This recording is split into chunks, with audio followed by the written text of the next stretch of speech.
Hi, I'm Aaron Reedy from DataClassroom. I'm the co-founder and CEO. I was formerly a high school science teacher in the Chicago Public Schools, and I built DataClassroom to be the tool for students working with data that I always wished my students had when I was in the classroom. Um, I didn't set out to build Data Classroom for Science Fair, but it turns out that Science Fair has been a really important audience for us. I think they are frequently grappling with the problems of, what is the best way to get students to make a proper graph? What is the best way to help students choose the right statistical test? And these are all things that Data Classroom helps students with very, very well. We are a proud sponsor of the Science Fair Directors Institute, and we hope to remain active with the science fair community for many years to come. Right now, I want to give you a demonstration of Data Classroom with an eye toward how it can specifically help science fair students. And so that's what I'm going to do. I'm going to take a run through, show you some demonstration with a data set that's in our resource library, and then also show you the process of a student taking in their own data, putting it in a Data Classroom like they would with their own science fair data, and showing you how they work with that as well. Um, so with that, I'm going to share my screen with you, and we're gonna take a look at Data Classroom. So what you see here, this is the Data Classroom web application, and this is the website. You get an account, students get accounts. Once they log into the web application, they're going to arrive at a dashboard that looks something like this. And in just a little bit, I'll show you how to put in your own data. But right now, I want to go into this resource library and show you where we have data sets on a wide variety of topics, things that are aligned with biology or space science or physics or chemistry, some things that are sports, economics, pop culture. Um, you can page through all of these data sets. These are great for getting students to start working with data right away, maybe even before they've collected data. You can show them what a tidy data set looks like and how data should be organized, and they can go ahead and start working with that. One of my favorite data sets to demonstrate with is a data set that we call Cicada Sex Education. And there is a pre-made assignment that goes with this data set, but I'm not going to focus on that activity. I want you to think about this data set as if it was student collected data. And this is data taken from the pages of the scientific literature. This is a relatively recent data set looking at cicada populations from across North America. And every row in this data set is a population level average for either males or females in that population. But I'm going to go over to the graph tab right here. So up here at the top, you see the table and graph. Um, this lists all the variables in the data set up at the top. And if I'm a student and I want to start working with these data, I can go ahead and I can plot something. So maybe I want to look at all these measures of head width. And so right here, when I hover, it says graph this column. When I click it, you can see it graphs this column. And this is a dot plot, which helps students get an idea of how much data they have, because each row in the data set is a data point here. And now the control panel at the right, it gives students options as they might become relevant. So one of the first things you could see that I could do is change the graph type entirely. So we're in dot and line-based graphs. I'm going to switch over to rectangle-based graphs. And when I click that, now you can see a histogram of these data. I can look at it this way, can look at it this way. Students start to realize that there is more than one way to look at a set of numbers, and there's pros and cons to each of those representations. Um, from here, maybe I want to add an additional variable onto the plot. I'm going to go up and grab this variable called sex. And this is a categorical variable, which has two values, male, pictured in blue, and female, pictured in red. And you can see, again, I get options off to the right. I can do some things like change the jitter or the horizontal spread of those points. We'll stop those back down to 1. You can see I can also do things like add descriptive stats. So when I add descriptive stats, you can see I'm now looking at median-based box and whiskers plot, where the line in the middle of the box is the median, the box itself is the interquartile, and the whiskers above and below, they are showing the full range of the data. I can go over here, and instead of median-based, I can look at mean-based representations. And you can see now I'm looking at the mean and standard deviation. And if I want to change those error bars, maybe I want to see, here is the mean and standard error of the mean. And you can see that got quite a bit smaller. Those error bars got pretty small there. Or I could see, two standard errors of the mean and they doubled. Or I can see 95% confidence interval, which is about the same as 2 SEM. I can also check this box to get those values, and I can see it gives me a little table off to the right with the mean, the standard deviation, the standard error of the mean, the confidence intervals, and then grayed out, you can see the median stuff. If I place that on the plot, you can see now I can see median, minimum, maximum, and my quartiles there. I'm going to go back to, we'll do mean and 95% confidence interval. I can from here, if I want to explore some other variables in the data set, I can go ahead and queue those up. Like maybe I want to put species group into the mix or annual temp. And you can see those went over here to my control panel on the right. And I can switch what's showing. You can see what is live is red, what's sex is on X, head width is on Y. But say I want to add species group on X. It's just a click, and now I have species group on X, and you can see we've got the mean, head width, and 95% confidence interval for each of those three groups, the decim group in green, Cassini group in blue, Decula in red there. I can also, if I go ahead and add a third variable, so you notice there's X, Y, and Z, I'm going to put sex as Z, and you can see what it's done is it's color coded that. We can see females in red, males in blue, and right away you can see a pattern where it looks like females have larger head width than males across each of those groups. And if I check this box over here at the right, underneath the little table of that has my mean values, this group by Z, if I click that, you can see it will split those out into those subgroups. So you can undo things really easy. So if I want to, ungroup by Z, I can uncheck that. Or if I want to take sex off the plot entirely, I can uncheck that Z, and we can go back here. You can see, so it's fairly easy to manipulate the graph like that. If I choose a different variable type in, so both sex and species group were categories, but annual temp, this variable is numbers. So if I go ahead and I put annual temp on there, you can see now we get a very different plot. This is more of a traditional scatter plot because both the X and the Y axes are displaying numeric variables. Now I get different options. We can do things like, add a regression line, a line of best fit. From here, I could, look at, what does a quadratic fit look like, or what does a cubic fit like? So you can choose different functions. I'll go back to linear there. I can also continue to layer variables on top of here. If I say add sex on this, now we can see it's split out again by female and male. Again, if I group by Z, now we're getting a separate line of best fit for each group. If I instead put instead of a category as my third variable that I'm denoting with Z, if I put altitude on here, now you can see we get kind of a heat map. Or if I do latitude, I think this will make a nice pattern.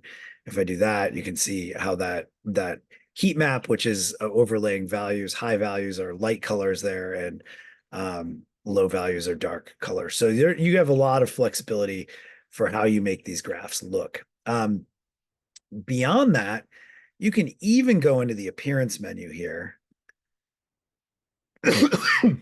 Excuse me. And you can play with just about every aspect of the appearance. I can do things like change the size of my data points. I can do things like change the color of my data points. You can even represent your data points with symbols. So these are our data emojis. The default is the smiley face, but there's a searchable library of 3,600 symbols in here. And I happen to know we have a fly in there. I am aware a fly is not a cicada. I'm a trained biologist, but I think it kind of looks like a cicada if you squint. And so you can see you could change those images in a lot of different ways. I'll go back to just regular old data points there. Once you have a graph that works for you or your students, if they want to take this out and say put it on a science fair poster or something like that, they can just click this camera icon in the upper right and copy it. And now it's on the clipboard. It's a portable network graphic.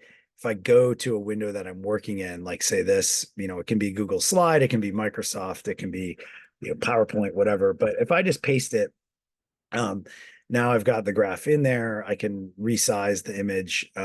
I can move it around the page. Sorry, there I lost control. But you can it's very easy to take that image out and work with it wherever you need to work with it.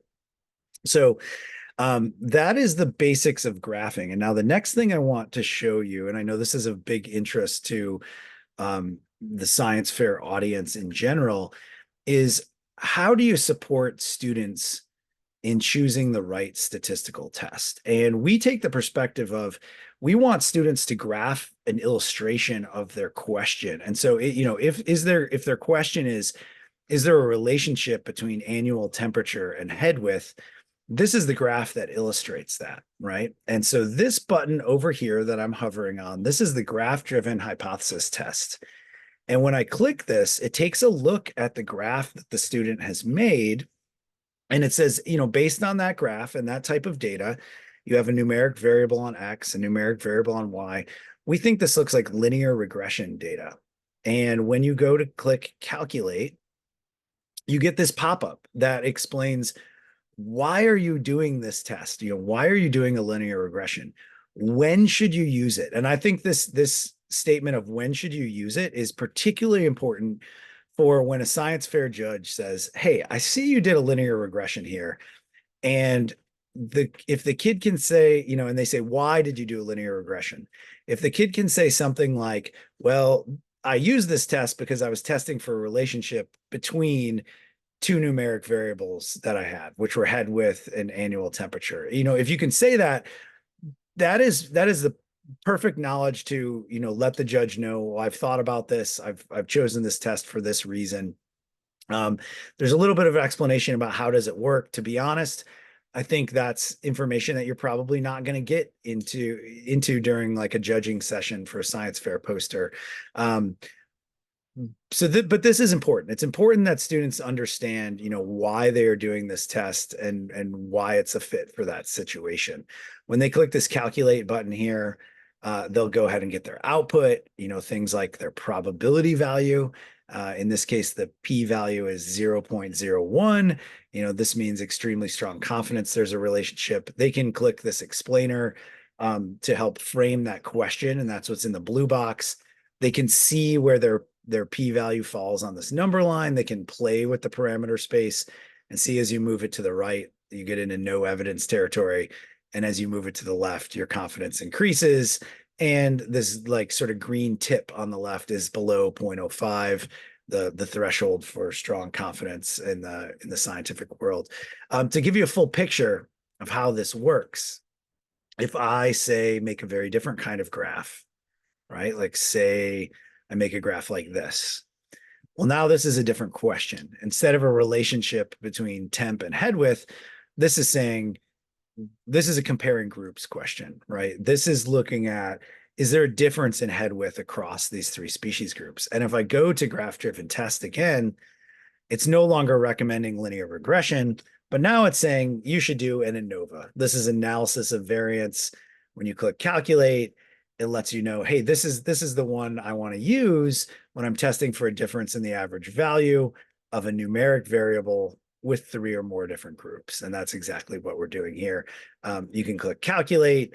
You get a slightly different output because it's a slightly different test. You get some options. In this case, if you want to run the post hoc tests for the ANOVA, which is ANOVA specific, you can do that. You can also get the explainer, to help you understand what your p-value means. But this whole tool, this whole graph-driven test, can be enormously helpful when you have a teacher who's mentoring or supervising 30 plus students in a science fair, and they all come to you and say, what analysis should I do? This is a huge help, and will allow them to explore a little bit on their own, what analysis might be a fit for what they do. One other thing I want to show, and this is kind of twofold. I want to show you this menu over here, and I want to show you one thing in it. But this left-hand menu that looks vaguely like a hamburger, these 3 bars, the hamburger menu. Over here, you'll see there's this choice for advanced tools, and you can access hypothesis testing here with a few other options. You'll see a multiple linear regression option in there. You can also see this function to help melt data sets into tidy format. And then also this correlation matrix. I know this is of great interest to science fairs in general. This is frequently used when students are doing survey projects. But if you have numeric variables here, I can add my numeric variables on here, and I can build a matrix. I'll go ahead and add my other one, where you can see each square in the matrix is showing the correlation between these 2 variables. And the default is showing you Spearman's row between these variables, but I can also do a Pearson correlation between those variables. I can go in here and customize this appearance. I can show p-values right on the little squares in the matrix. I can, color negative values differently if I have, want to show, like here, I just showed those negative correlations in red. So you have a lot of options, and then you can take this out with a little camera icon, much like you did with the other graph in DataClassroom. I know this can be particularly useful for science fair, and so I just wanted to show that as well. So the next thing that I want to show you is what the process is like if a science fair student takes their own data into DataClassroom to work with it. And I'll just say, you can work with just about any data set in DataClassroom, as long as you get it into tidy format. That is where each variable gets its own column, and each row is an independent observation. I do a lot of education on this principle of tidy data. I've had research teachers from around the country say that it literally was a game changer. And I wish I heard more often that the DataClassroom software was a game changer. We've heard that occasionally, but this concept of tidy data, this is absolutely a game changer. It's the way that scientists think about data, the way they organize data, and it's what DataClassroom is built upon.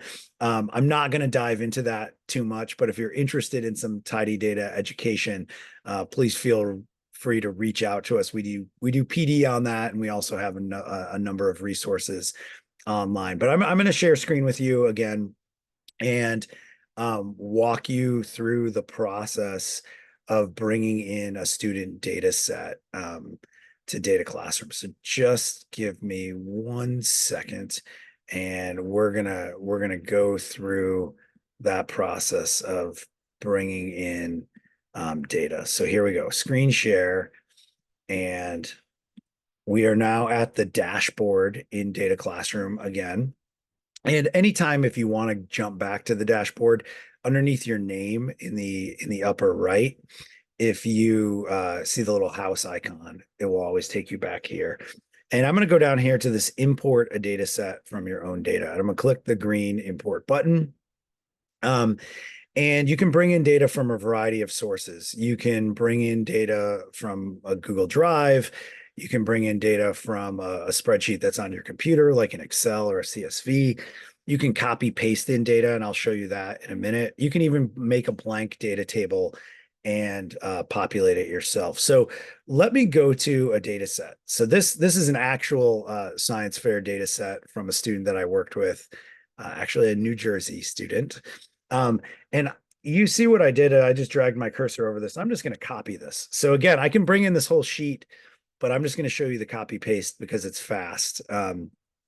Going over here, you can see the third option down is paste in data. I put my cursor in this field and I paste it in. And I'm going to call this fly data for my SF project and save it. And now I've got the data in here. You will also notice this flow chart up at the top.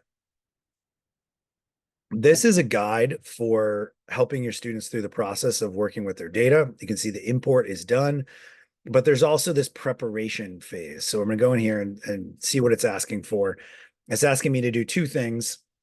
It's saying, hey, will you make a description of this data set? This is very good practice to write some notes or metadata, and also to change a column or to choose a type for each variable, each column. So I'm going to say I'll fix this, and I'm going to do that. So first, I'm going to enter a description up here, and I'm going to say, fly experiment, and my SF data. I could write something long in here with detail that would be helpful, but I'm just kind of demoing it. Then I'm going to go to each variable and I'm going to choose a type. You see this little caution triangle. If I hover on type, this is categorical. 95% of the time, your students are going to want to identify this data as categories or numbers. This is categorical. Drug treatment, A, B, or con for control. This is also categories. Wolbachia infection status, positive or negative. This is also categories. Height climbed in centimeters. This is numeric. And fly ID number, this is literally numbers, but this is actually identifiers here. We're not going to analyze these as numeric variables. These are ID numbers. They don't have values like a regular number does. I'm going to go up here to the corner. I'm going to click save. And now I've done that. And you can see my checklist turn green. I'm ready to go on to visualization. Now I can graph this data just like I showed you with the cicada data set, but I can also get some help. So I'm going to click the open graph wizard, and this is a stop and think moment for the students of, well, what is your question that you're trying to show, right? Is it relationships? Is it comparing groups? Is it variability or shape of the data? Is it change over time? Is it proportions? And maybe let's take a proportions. Maybe I just want to know, were there more positive, were there equal numbers of positive and negative flies in my two temperature treatments? So if that's my question, I'm going to click proportions, go down this logic tree, and it's saying, are you looking at one variable or are you looking at two? This is a two variable question, right? So the first variable is infection status, Wolbachia plus or minus. Second variable is temperature treatment, right? And now it will say, okay, we have three options of different ways you could graph that. All of these are appropriate options. I'm going to choose to do the stacked bar graph with X and Z variables. Choose that and say, show me the steps. And you can see you can go through click by click to set this up, or I can say do all, and it will go ahead and it will build that for me. And so now I'm looking at this graph. Now, this doesn't have to be my endpoint, right? If I say, oh, actually, I want to see what that would have looked like in a dot and line based graph. Okay, well, now we're looking at a dot and line based graph. I take a peek at it and say, actually, I like it the other one.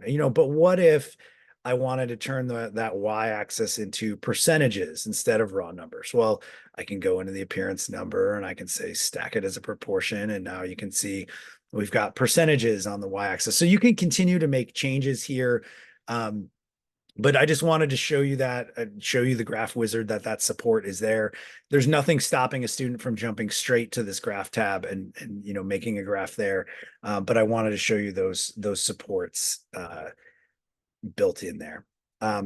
So with that, I just want to say, thanks for your attention. Thanks for checking out what we do at DataClassroom.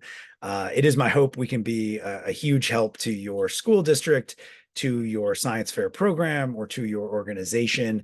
If you have any questions at all, please feel free to reach out to me personally. My email is aaron@dataclassroom.com. That's just AARON @dataclassroom.com. I'm happy to answer any questions that you might have, and I look forward to working with you or your organization. Have a great day.